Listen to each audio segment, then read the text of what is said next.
Beleza. Dando continuidade ao nosso estudo sobre termoquímica, vamos continuar analisando as variações de energia que acompanham os processos químicos. Já falamos anteriormente que toda reação química é acompanhada de uma mudança na sua energia, de uma variação na sua energia, e essa energia chamamos de entalpia, H, né, em homenagem a Hess.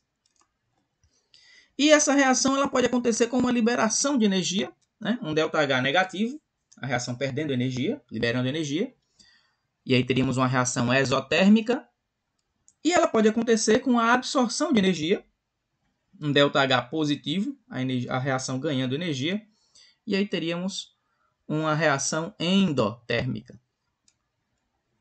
Hoje vamos falar de um conceito levemente diferente, ainda sobre energia, mas um conceito levemente diferente na termoquímica, tá? Antes de falar sobre ele especificamente, vamos tentar pensar num exemplo do nosso cotidiano, uma coisa que acontece no nosso dia a dia. Tentem lembrar da sensação que vocês têm quando passam um perfume. Você aplicou um pouco de perfume no seu braço. Qual a sensação que te dá? Eu acredito que a maioria vai lembrar de uma sensação de frescor, de sentir algo levemente gelado pelo braço, não é verdade? E a segunda pergunta que a gente deveria responder: quando a gente coloca o perfume no braço, a gente sente o cheiro do perfume, mas a gente aplicou o produto lá no braço, o nariz está aqui em cima, relativamente longe. Como é que a gente sente o cheiro? Por que a gente consegue sentir o cheiro? Bom, para responder a essas duas perguntas, vamos pensar no seguinte: a natureza, ela busca a desordem, tá? É comum que todo processo que ocorra no universo, todo processo espontâneo que ocorra no universo, busque a desordem. Mas, antes disso, vamos desconstruir aqui a ideia de desordem. Geralmente, quando falamos em desordem, a maioria das pessoas pensa em bagunça, não é verdade? Mas desordem não é bagunça, tá? Desordem não é bagunça. Vamos esquecer essa ideia. Quando a gente fala em desordem, existe um ordenamento. Existe uma organização aqui. Não é completamente bagunçado. Eu gosto de pensar no seguinte exemplo. Imagine que você tem um quarto e você é uma pessoa bem bagunceira. E aí você entra no quarto e tem cama, e tem calça jogada em cima da cama, camiseta jogada pelo chão, meia jogada em tudo quanto é lugar, roupa íntima em cima dos móveis. Tá uma zona, o quarto tá uma zona. Mas aí você resolve organizar o seu quarto. Você resolveu desfazer essa bagunça. E aí você vai lá no guarda-roupa, coloca todas as calças guardadas na parte de baixo, por exemplo. Lá na parte do roupeiro você pega lá nas ombreiras e coloca todas as camisetas guardadinhas lá, bem dispostas, separadinhas. Vejam, você organizou o seu quarto. Seu guarda-roupa está organizado, ele não está bagunçado. Mas não existe aqui uma ordem. As coisas aqui estão desordenadas. Então, desordem não é bagunça, tá? Se você quisesse ordenar isso aqui, você teria que pegar todas as roupas pretas e colocar juntas, tá? Todas as roupas brancas você ia colocar juntas. Daí você ia pegar as suas camisas de cor, suas roupas de cor, e colocar elas separadas por cor, em ordem, tá? Ó, já estava organizado. Só que agora você colocou aqui em ordem. Mas antes, isso aqui também estava organizado. Só não tinha uma ordem específica, tá? Aqui existe desordem. E geralmente o universo ele tende a essa desordem. E isso ocorre através da dispersão das coisas. As coisas tendem a se dispersar, a se afastar dos pontos de concentração e buscar uma desordem. Então não é bagunça, tá? Existe uma organização, Não é bagunça. A gente só não tem aquela ordem específica, tá? Não vamos atrelar desordem à bagunça. Uma palavra boa para a gente pensar em desordem seria mistura. A gente vai falar sobre isso. Veja só. Quando a gente tem um sistema extremamente ordenado, vejam aqui as partículas extremamente juntinhas, eu tenho aqui um baixo nível de desordem. Tá? Tá tudo organizado. A desordem aqui é pequena. Esse exemplo é o caso de um sólido. Se você pensar num gás, as partículas estão bem mais afastadas. Estão se movimentando muito rápido em todas as direções. Então aqui eu tenho desordem. Aqui eu tenho desordem. Se eu tiver partículas diferentes, elas vão estar misturadas. E essa desordem você pode também pensar como uma tendência para a mistura. Tá? As coisas tendem a se misturar. E tudo isso que a gente está falando aqui, tudo isso que a gente está conversando aqui, vamos resumir em entropia. Entropia que a gente vai chamar, ou melhor, que a gente vai representar por S, em homenagem a Carnot Sadi, é uma medida de desordem do sistema. Quanto maior a desordem do sistema, nesse caso aqui, quanto maior a desordem do sistema, maior é a entropia.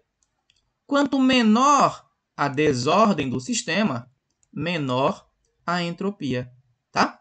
Então, entropia é uma medida, é uma grandeza que mede o grau de desordem dos sistemas. E todo o universo tende ao estado de maior desordem, de maior entropia.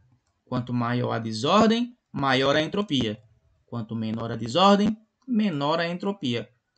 E nesses sistemas onde a desordem é maior, é que nós encontramos o equilíbrio. É que nós chegamos ao equilíbrio dos processos. Pensem no seguinte exemplo. Você pega um copo de água, coloca 2 colheres de açúcar, ou melhor, um copo com água, né? Um copo de água é complicado. Você pega um copo com água, põe 2 colheres de açúcar, e aí você pega um canudinho e toma água lá do topo. Vai ser praticamente só água. Se você colocar o canudinho lá no fundo do copo, vai ser praticamente só açúcar. Sem mexer, mesmo sem misturar, se você deixar isso ali por um tempo, algumas horas, não sei se um dia, 2, enfim, depois de algum tempo, a própria natureza vai fazer com que as partículas de açúcar se dispersem e se espalhem na água.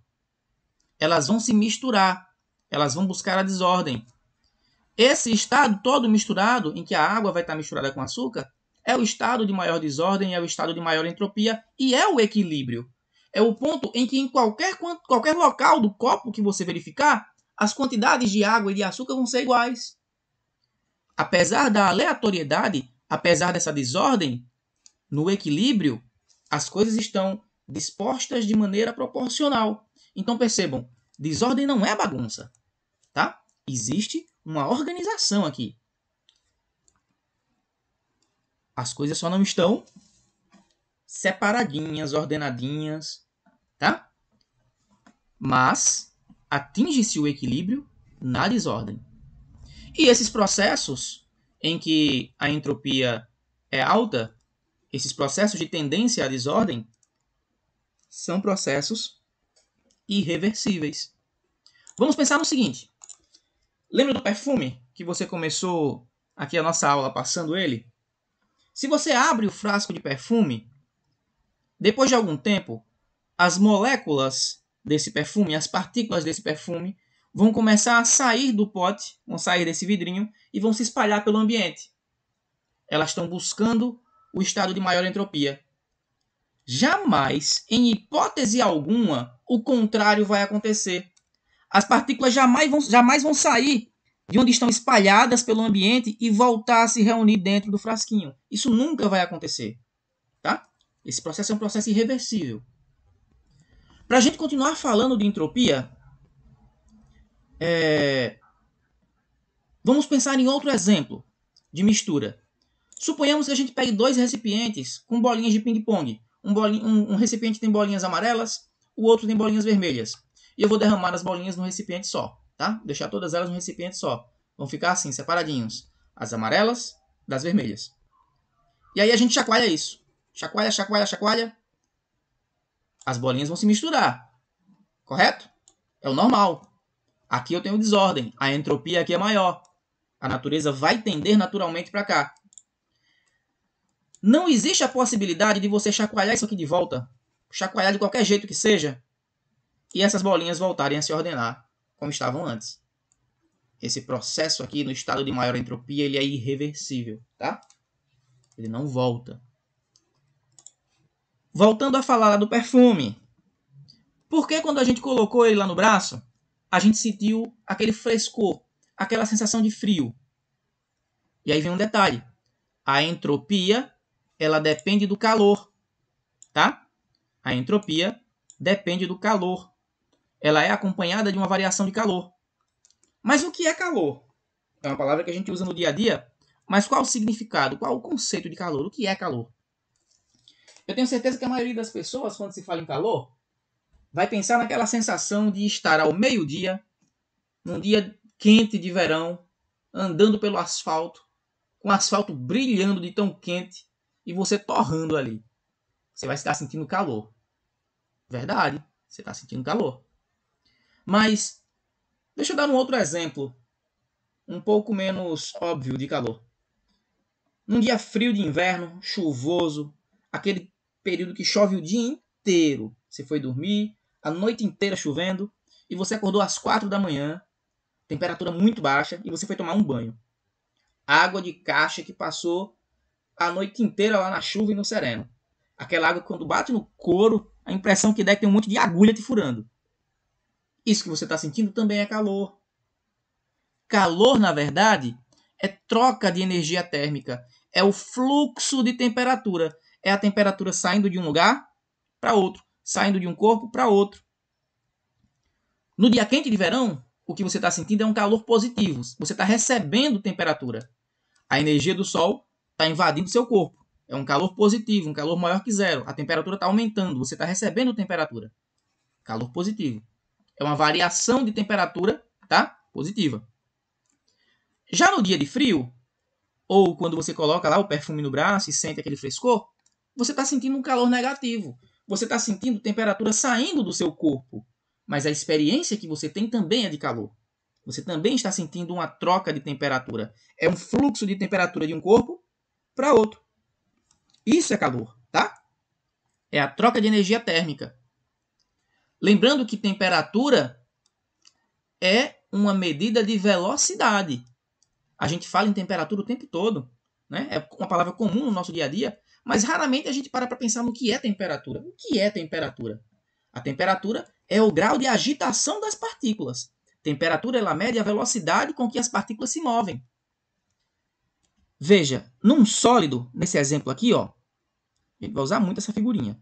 Num sólido, as partículas estão bem juntinhas. Estão bem presas, bem próximas umas das outras. Praticamente não há movimento. A temperatura aqui é baixa.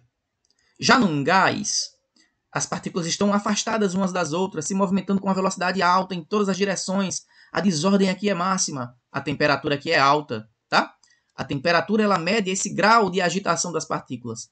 Temperatura baixa, pouco movimento, partículas ali se mexendo muito pouco, num sólido.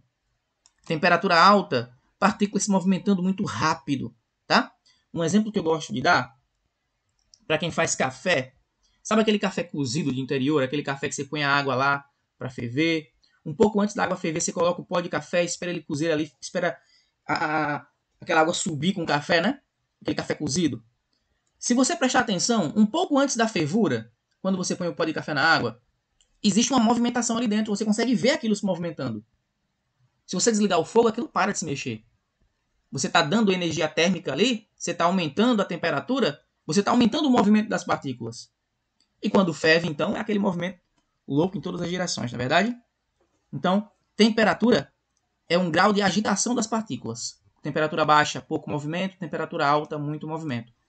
E a entropia, ela depende do calor e depende também da temperatura. Então, nossa entropia S, ela pode ser calculada pela variação de calor que vai acontecer num sistema, dividido pela temperatura em que essa mudança ocorre, tá?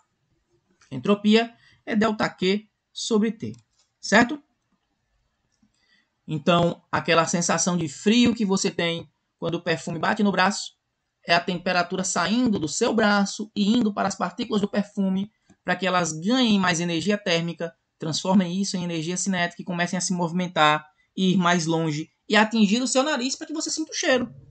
Então, o aumento da temperatura, tá, faz com que as partículas se movam mais rápido, consigam ir mais longe e migrem para o estado de maior desordem, para o estado de maior entropia, tá?